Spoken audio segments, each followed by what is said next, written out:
maraim-baovao fiombonam-bavaka anomboana ny tontolo andro miaraka amin'ny tompo isan'andro amin'ny ora sasany maraina ao amin'ny FJKM misotro fitiavana.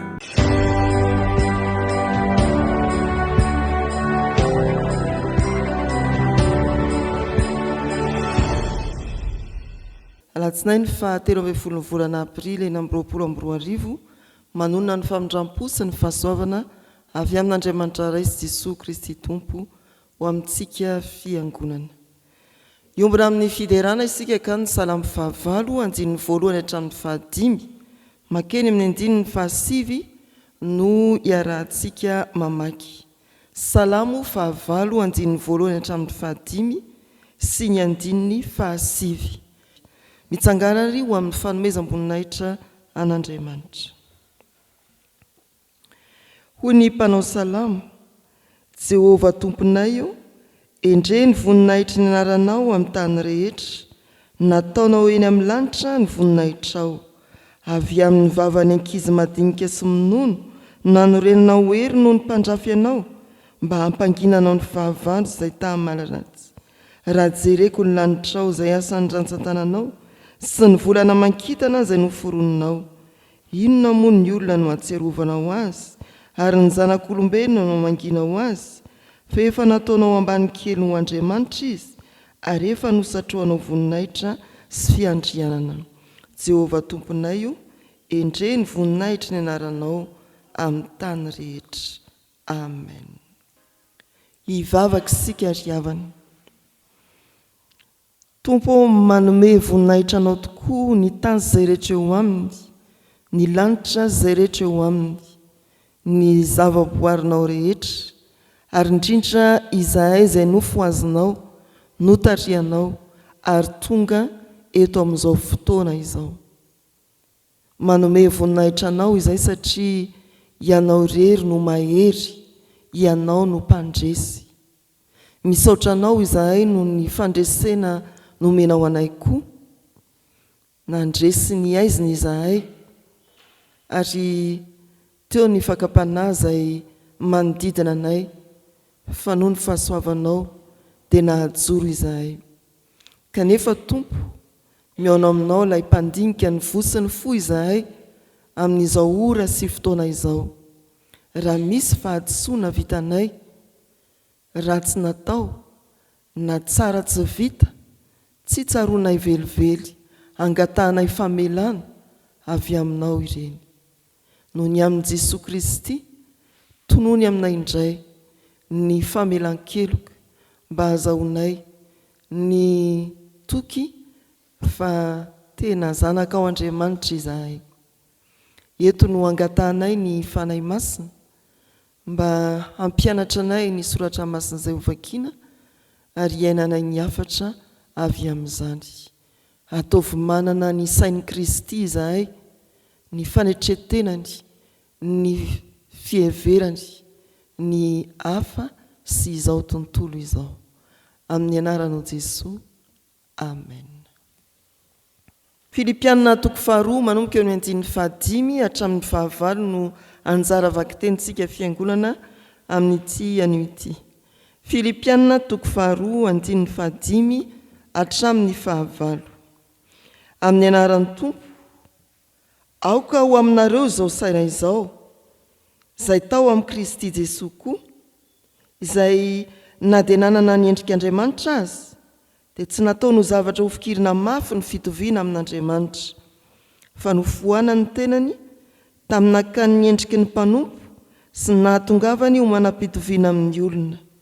Ary rehefa hita fa nanatare olona izy, dia nanetri-tena ka nanaiky hatramin'ny fahafatesana, dia ilay fahafatesana tamin'ny azo fijaliana.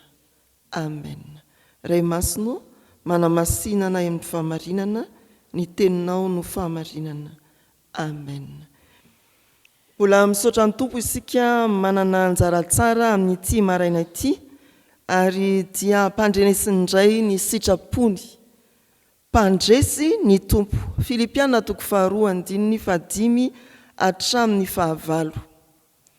Raha mamaky isika ny andininy voalohany hatramin'ny 4 dia Paoly apôstôly izay mpanoratra ny epistily dia mitaona ny fiangonana mba hiaina amin'ny firaisan-tsaina ao anatin'ny fanetretena ary tsy mieritreritra ny tombontsoa ho an'ny tenany.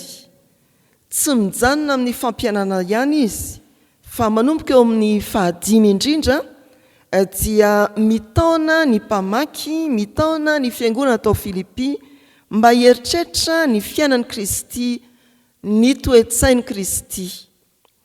Mpandresy ny tompo, ny lohahevitry ny perikopa, ary ao anatin'izao perikopa izao dia horesahantsika ny hoe raiso ny toe-tsain'ny mpandresy, raiso ny toe-tsain'ny mpandresy, mpandresy ny fitiavan-tseza ny tompo, mpandresy ny fitiavan-tena ny tompo.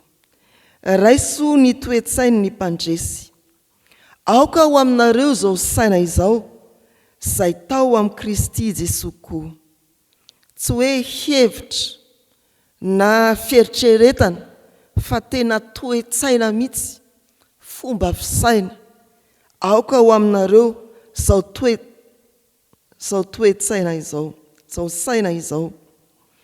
Ny fandresen'ny tompo dia niainga tao amin'ny toe-tsainy.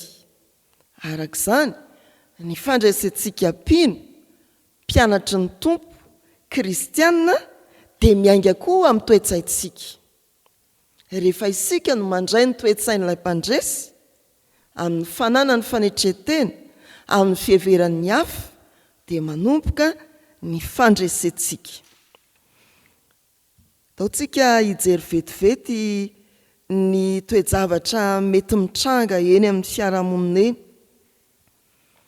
Ao anatin'ny toeram-piasana na any amin'ny tsekoly na eny amin'ny faneraserana samihafa dia misy kalazan'olona ataontsika hoe mpisolelaka, dia mpaninona koa mpila ranondranony, dia mpaninona koa paka 19.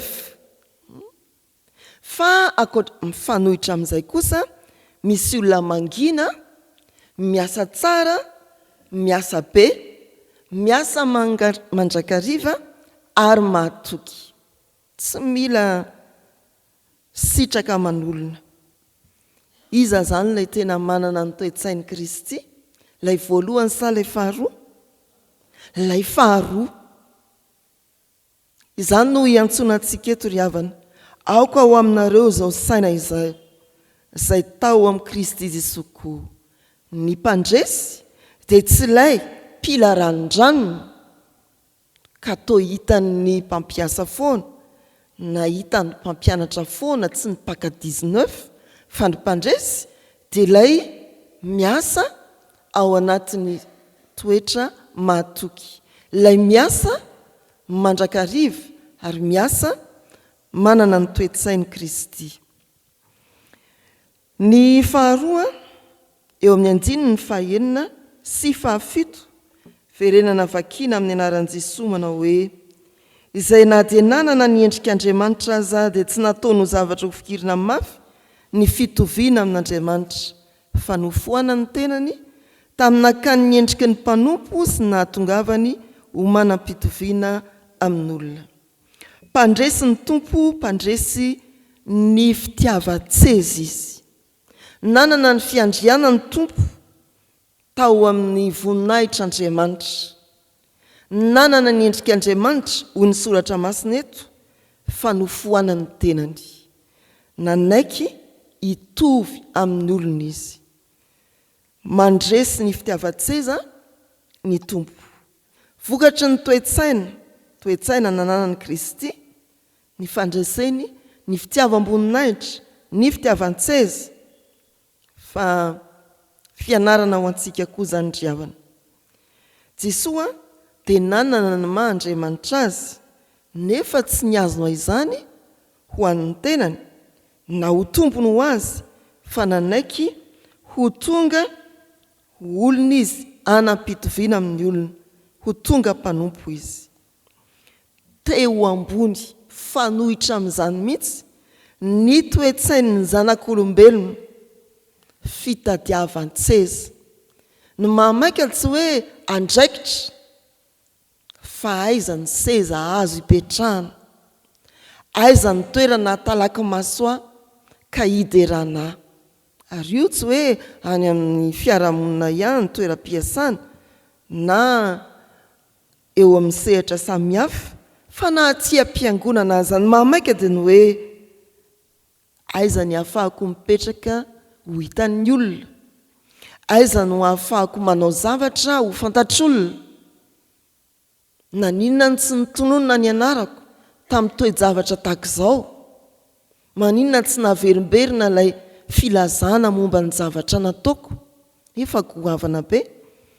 Izany ny toe-tsain'ny zanak'olombelona ry havana, manana toe-tsain'ny mpandresy, toe-tsain'ny Kristy mandresy ny fitiavan-tseza. Jesoa niala teo amin'ny seza avo mba hamonjy ny hafa. Zay ny faharoa ry havana, toe-tsain'ny mpandresy mandresy ny fitiavan-tseza. Fa toe-tsain'ny mpandresy fahatelo, mpandresy ny fitiavan-tena ny tompo. Ilay andininy voalohany hatramin'ny fahaefatra dia manipika indrindra n'izany hoe manana fanetretena ary anao ny namany mihoatra noho ny tenany, aza samy mihevitra ny azy ihany fa ny an'ny namany koa. Mametraka ho modely Paoly apôstôly raha manipika eo amin'ny andininy fahavalo, manao hoe amin'ny anaran'ny tompo. Ary rehefa hita fa nanantare olona izy dia nanetritena ka nanaiky hatramin'ny fahafatesana, ilay fahafatesana tamin'ny hazo fijaliana. Izany mora tohizana amin'ny fanazavana io fahafatesan'ny tompo teo amin'ny hazo fijaliana io dia fahafoizan-tenany ho famonjena an'izao tontolo izao. Nafony ny tenany noho ny amin'izao tontolo izao, nafony ny ainy mba havelona sy ianao. Tsy nieritreritra ny tenany izy na namiana ny ainy sy ny fahavelomany, fa nozarainy tamin'izao tontolo izao, maty noho ny ota ny ainy. Mpandresy ny fitiavan-tena ny tompo, toe-tsain'ny mpandresy koa izany ry havana. Nanetriteny izy ka nanaiky ho faty dia ny fahafatesana teo amin'ny hazo fijaliana, fara-tampony fandreseny izany. Hoy ianao hoe fantsihana eo amin'ny hazo fijaliana koa ve dia fandresena? Eny, fandresena ny tenany, fandresena ny fitiavan-tena, fandresena ny momba azy, natolony ho an'ny hafa ny tenany. Tsy nitady ny fahavelomana izy fa nikatsaka izay havelona sy ianao. Tsy nitady izay hanamarinana ny tenany izy fa nanaiky hilahatra amin'ny mpanota farahidiny mba hanamarina antsika mpanota. Ny tena fahavalo lehibe indrindra ry havana dia ilay izaho. Ny fiheverako ny tenako no ady lehibe tsy maintsy hatrehany. Resin'ny tompo izany ary nasehony teo amin'ny fahafatesany teo amin'ny hazo fijaliana. Ny fahavalo lehibe indrindra dia ny tenako, ny fitiavako ny tenako. Tsy ahafahako mamela heloka ny hafa raha naratra no nataony manodidina, tsy ahafahako manompo na manao sorona ny fotoanako satria mieritreritra ny amin'ny tenako izay asoa.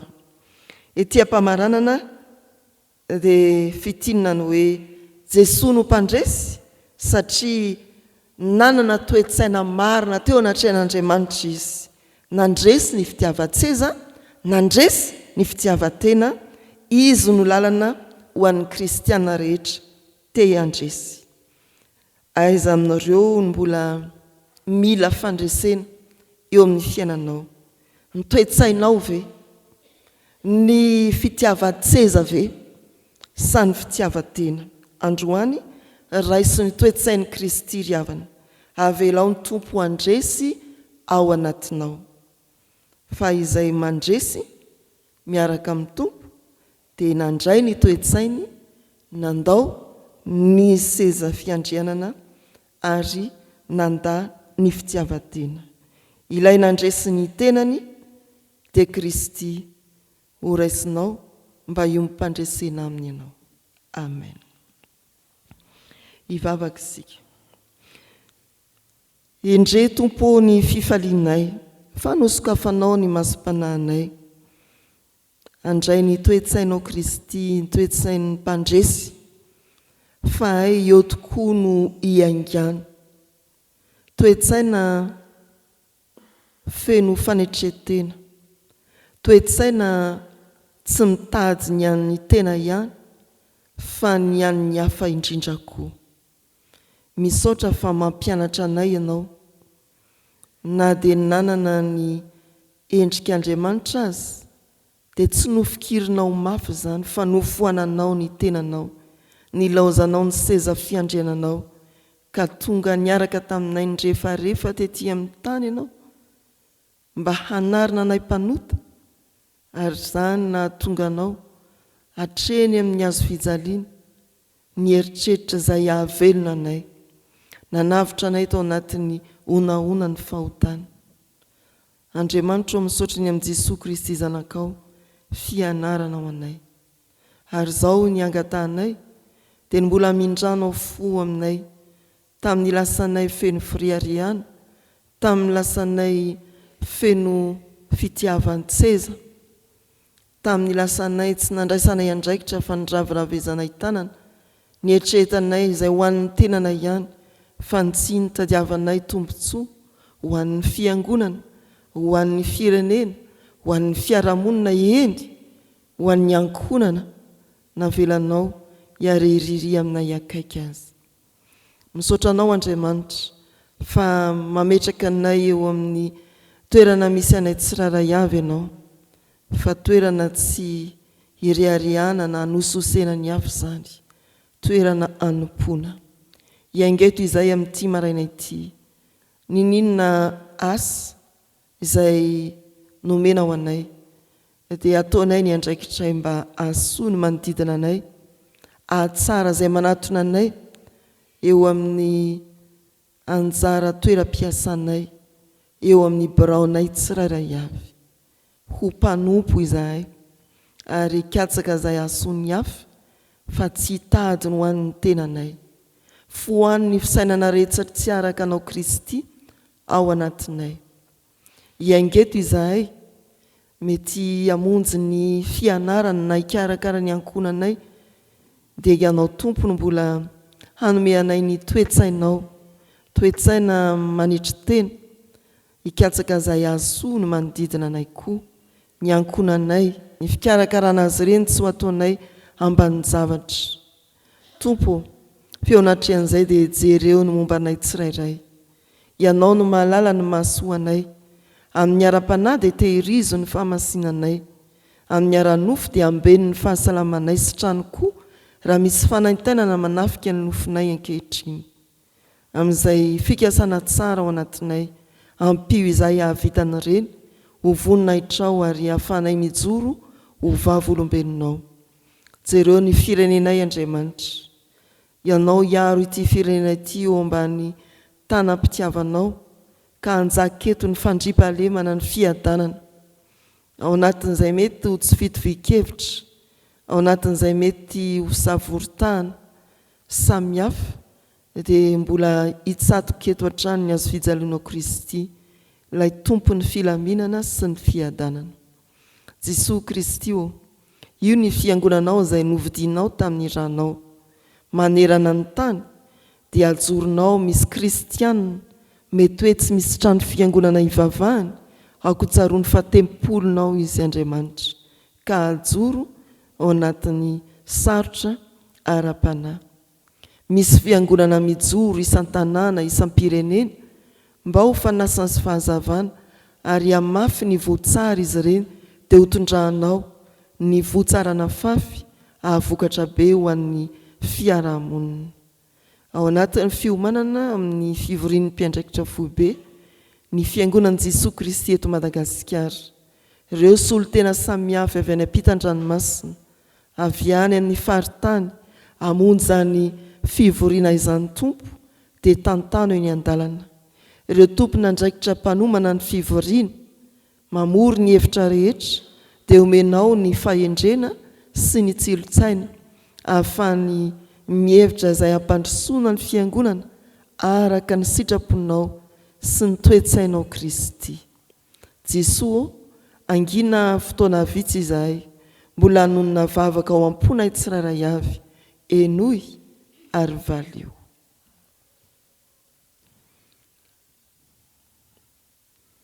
mivavaka izay tompo hoan'ireo tsy salama any amin'ny toeram-pitsaboana, ireo nivoaka ao hôpitaly, ireo manaintaina tsy afa manatona mpitsabo, mba hibanjina anao Kristy, ho tafahoana aminao Kristy, dokotera amboniny dokotera rehetra izy ireny.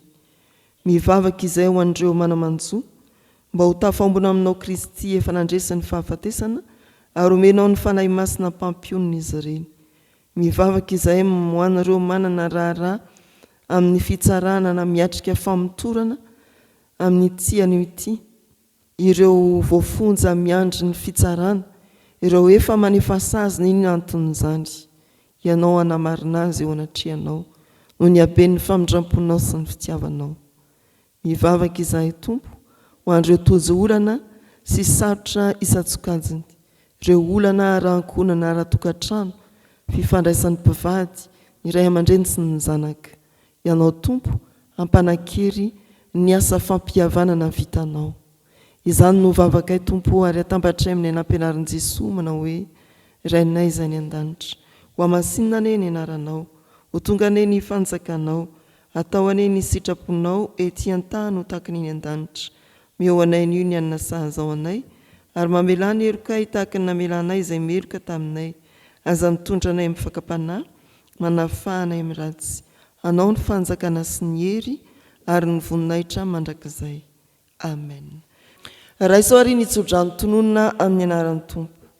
Andriamanitra ny faharetana sy ny finoana ny hampiray hevitra nareo araka ny Kristy Jesosy, mba ho saina iray sy vava iray, ny rahanareo mankalaza an'Andriamanitra rain'i Jesosy Kristy tompontsika. Matoky ilay mpandresy ny antsonareo, ary izy no anefa izany. Amen.